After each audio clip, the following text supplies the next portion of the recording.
Howdy y'all, Kanaju here. With the annual summer update likely coming soon, so too does the annual hype and speculation cycle. As much as I enjoy baseless speculation with friends, I've actually noticed a lot of odd things in recently released gameplay. So instead of guessing and wishing with reckless abandon, here are 5 quick pieces of evidence for possible features that might end up in the 2022 summer update. A couple of things to remember before I start. While Hello Games do occasionally tease features ahead of time, oftentimes the missing stuff we see in trailers are simply quirks of an iterative creative process, not promises of future features. Furthermore, while I will be mentioning some Datamined content, that's also not a guarantee that it'll actually make it into the game.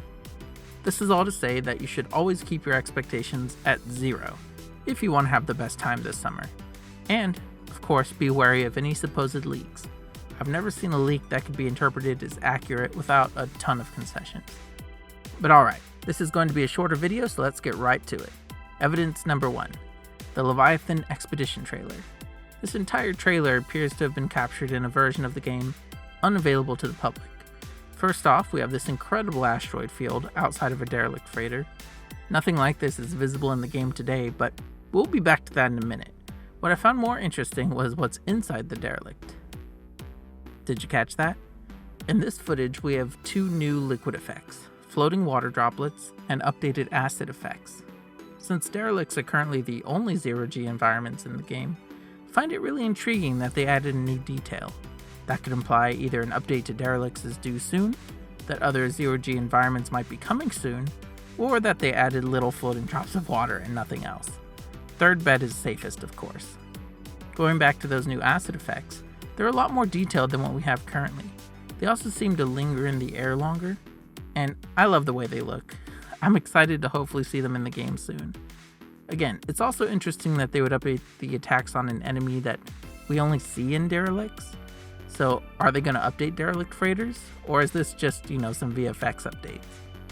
Well, Hello Games have been consistently updating VFX every update since last year, so it's really likely that it's just another visual update. This also gives me more confidence that these 2 changes actually will make it into the game, but again, let's set expectations at 0 and move on to our next piece of evidence. Evidence number 2, the Outlaws update trailer and patch notes. I've touched on this before, but asteroid fields in the Outlaws trailer and patch notes are insane. Just see for yourself. Instead of just popping up in front of you like this, asteroids actually appear in the thousands in clearly defined belts and clusters. It's beautiful. And while seeing it across multiple screenshots, gameplay clips, and trailers does imply that it'll be in the game soon, let's not get ahead of ourselves. Here's another clip of extensive asteroid fields from 2014. So it's totally possible they just had their graphics set to braggadocious for these trailers, but then again, these new asteroid belts do look significantly denser than the 2014 footage, so maybe it is on its way. Either way, we need to move on to evidence number 3. The Switch and Mac port trailers. Both of these trailers show minor differences in lighting and effects compared to the latest version. Grass looks a bit brighter, a little more vibrant, shadows look darker in some cases, and these frigates have cool trails instead of the new warp effect as added in Outlaws. These might be an indication of updates to the rendering engine, or they could simply be compromises made for different graphics cards. Who's to say really? One thing that I did find interesting was the inclusion of this screenshot to promote the new Switch version. Since this enemy was only available in Expedition 4 Emergence, it's possible we'll either see a return of old expeditions for Switch players, or the addition of Titan Worm Larvae to the regular universe. Personally, I hope it's the latter, because, that would add a lot more gameplay, but it could also just be a mistake on Hello Games' part, to be honest. They're kind of notorious for using out-of-date screenshots to market the game. Heck, they haven't even added new screenshots to their press page since 2017. But we don't have time for this. I have to move on to evidence number 4, the Datamined stuff. Huge shout out to Beeblebum for allowing me to use his footage of the Datamined freighter parts.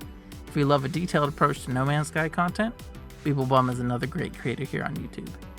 I'm also using footage by Eduardo Garcia Torres, or Gecko GT, on YouTube. His channel is criminally underrated, so I've left links to both channels in the description below. Major thanks again to both creators. But what are we looking at here? Well, after the Sentinel update, several people found these new unused freighter base building parts in the game files. As you can see in this video, they're pretty unfinished, but holy moly, it's the first elevator in the entire game. No more space ladders for me. But seriously, there are catwalks, windows, the elevator, a new planter room, and more. And while they snap to each other, they don't snap to existing freighter base building rooms. Their doors and walls actually appear to match the newer Derelict freighter interiors to me, rather than the current freighter rooms. So if you combine that with the evidence we saw earlier, it does make a Derelict freighter update seem even more likely. However, the catwalks also match those seen on frigates, and notably, space stations. So it's also 100% possible we're getting procedurally generated space station interiors, or buildable space station interiors. The elevator and windows would fit a space station well. On the other hand, that planter room is kind of overgrown and oppressive. It's super atmospheric, similar to the vibe we get on Derelicts. In other words, I have no idea. It could also just be an overhaul to freighter base building, similar to the recent base building overhaul we saw last summer with Frontiers, with all new building parts to replace the old ones. Evidence number 5 actually seems to support this last idea. As you can see in this footage from the Outlaws patch notes, the freighter hallway in the background doesn't match anything currently seen in the game. Here's some footage for reference. The door at the end of this hallway looks kind of like the one you'd see on Derelicts. So maybe they're replacing the old 2018 freighter parts with the newer 2020 pieces. I'd be open to it. Of course, it could just be a testing environment that they didn't think anyone would notice. Check out this screenshot from the same page. It shows an unfinished version of a pirate space station where the contraband dealer is missing the table, hologram, and holographic sign that we see in the final version. Plus, this arm screen is just floating there for some reason. In other words, it's possible the freighter we see here is just some unfinished test environment. Oh yeah, and Beeblebum also found this functioning rocket that can send items from a planet's surface to your freighter inventory. It seems redundant, but I like his idea that it could be used for an expedition of some kind. Alternatively, I could see it being used to send items back to your home space station, wink wink. But okay, that's it for this bonus video. I just wanted to share some cool things I'd noticed recently. Maybe they'll be in the next update, maybe not. Either way, it's always fun to speculate, right? But what about you? Do you have any hunches about what might be coming next? Have you found evidence of an upcoming feature? Do you think the next update will be 3.95 or the full 4.0?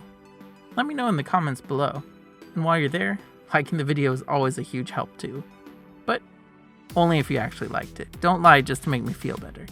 However, if you'd like to subscribe just to make me feel better, that's perfectly okay. Thanks again for watching, and I'll see you in the next video. Adios!